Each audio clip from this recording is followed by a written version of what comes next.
Yeah, I love the way our team came out. Offense, defense, especially in a tough situation because we were backed up. I thought Bobby had an unbelievable plan coming in. I thought they executed at a high level. The protection was good. We could run the ball. Malik was throwing the ball on time. He was accurate. I mean, that was an awesome drive to watch. Really proud of those guys. Again, credit to the O-line, the wideouts, the tight ends, Malik. Really, really pleased with the way they started, and we got to build on it. And I also thought Bobby did a really good job. What do you think of Caleb Douglas as a one-handed catch at fighting for the Probably haven't seen it on replay like you guys have, but it was pretty incredible, and I look forward to watching it on tape. What if anything specifically stood out? I know it was just one drive, but about Malik tonight. Kind of what I had seen in the past. Extremely composed, very accurate.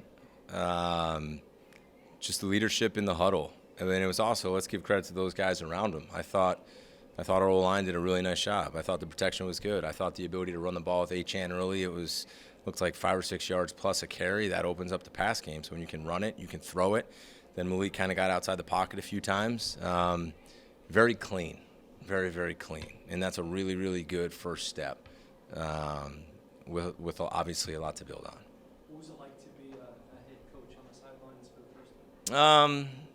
It's not about me. I mean, this was about our team tonight and coming out, and a lot of guys having a lot of opportunities to play. I mean, what's cool about the preseason games is we talked about the fast start, really on both sides of the ball. I thought the defense, not just early, I thought the defense came out really hot. We got some pressure on the quarterback. We stopped the run, we forced a punt, and we hit a little bit of a lull, but then it was really cool to see the defense. I think they had 6 straight stops in the second half, and then the sudden change field goal, which was really impressive. Sean called a lot of that, and I thought he did a really nice job. And I just give the guys credit for continuing to fight. Once the headset's on for me, I'm just coaching football and enjoying being out there with the guys. With Chris Johnson, we didn't see him participating in the joint practice that he plays in the game. Can you tell us what was the situation with him? Yeah, he had a minor injury where we were just being precautionary, and we gave him that day to rest. It healed up, and we felt confident that he could go in and get a limited amount of snaps today. But he's good now. Just, we were just making sure. How did you feel like he performed? Yeah, without really watching the tape, I think there was a dig, which was a tough down for him since it was a condensed split, and he probably was outside leverage. If I have to replay it in my head, just seeing it live, tough down for him. But then I love the way he responded. He made 2 plays. He had a really, really good break on a pivot route in the end zone that was a tough down to put him in, and he got his hand on the ball, and that was a big stop for us down there. Was Jordan Brooks just a rest situation, or is he dealing with it? He's dealing with something minor where we felt it was important to give him the day off. We have a lot of time left in the preseason, and we just want to be careful there. After the first-team offense, second and third team struggled today. What went wrong for Quinn Ewers, Cam Miller, and the rest of the guys? Yeah, I think the big thing is, again, I got to watch the tape, right? We'll watch it on the plane. We'll watch it tomorrow, and we'll see what the reads were, what the protection was like. I know there was a couple really nice throws that we got to come down with, and then we had some guys open. Again, I thought Bobby did a good job, and I think when we watch this tape, we'll see that there were plays to be made, and we got to obviously coach it better, and we got to detail it, and we got to make those plays when we can. With Quinn, he's had a interesting camp. How do you get him to continue being confident? Keep coaching him. Keep believing in him. You're going to go through hard days. You're going to go through hard weeks. You're going to go through hard seasons. I'm not going to change the way I coach these guys. And, put your arm around him when he needs him. Push him when he needs him. And all the above. So we got to get back, watch the tape, and we have work to do. Marco Wilson comes up with an interception. He's playing for his hometown team, so I'm sure he's really passionate about that. But what's his camp been like? He's had a good camp. I was really happy to see him make that play. I know that he was really excited. You could see it was pretty cool. All the guys were excited for him. But to make a play down there on that side of the field, those usually help you change the game. So really happy for him. I know you said Sean called some plays. What was it like for you to call some plays from the sideline for the first time? Yeah, I called the first 2 series. I wanted to make sure that both linebackers heard my voice. Different than being in the booth, for sure.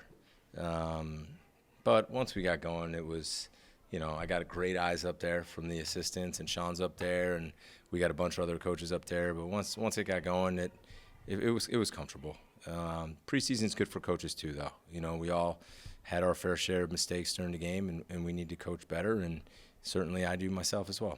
Is the 7 carries in a preseason quarter for H.N. kind of a precursor? No, it's sort of a precursor of what we can expect on H.N. this year? We'll see.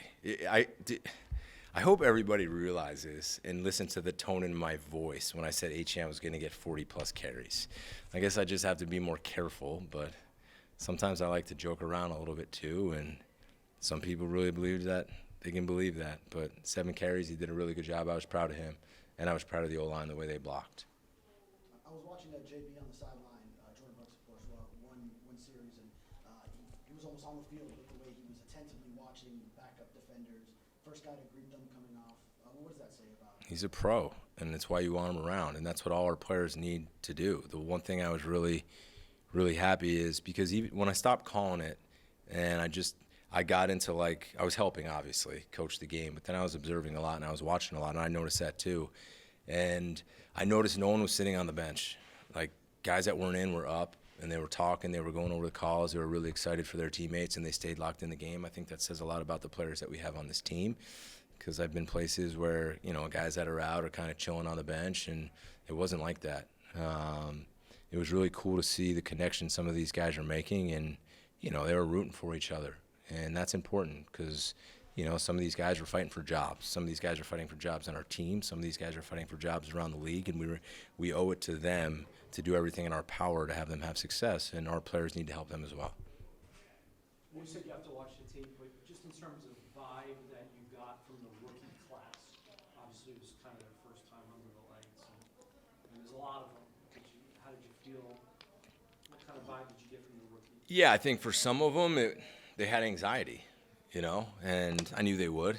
It's why you keep doing these. It's why you have the joint practice. It's why you have preseason games. It's why you play those guys. Some of them, instead of trusting their eyes and where they're supposed to be, they just kind of got big eyes, and when they're supposed to stay outside, they jumped inside. When they're supposed to line up on the left, they might. So there's some stuff that some of them got to, see this and do it again, and then see it and do it again. And I think it's going to be a process with those guys. They need to play. And there's no substitute for that, and we need to play them. There's some of the guys that it wasn't too big for, and I'm excited to watch that. But I think going through this together as a team will help, How would you evaluate how Cameron Good has played or practices training camp? He's a guy that I think he's strained. He's given great effort. He's made some splash plays, and, he did some good things out there again today.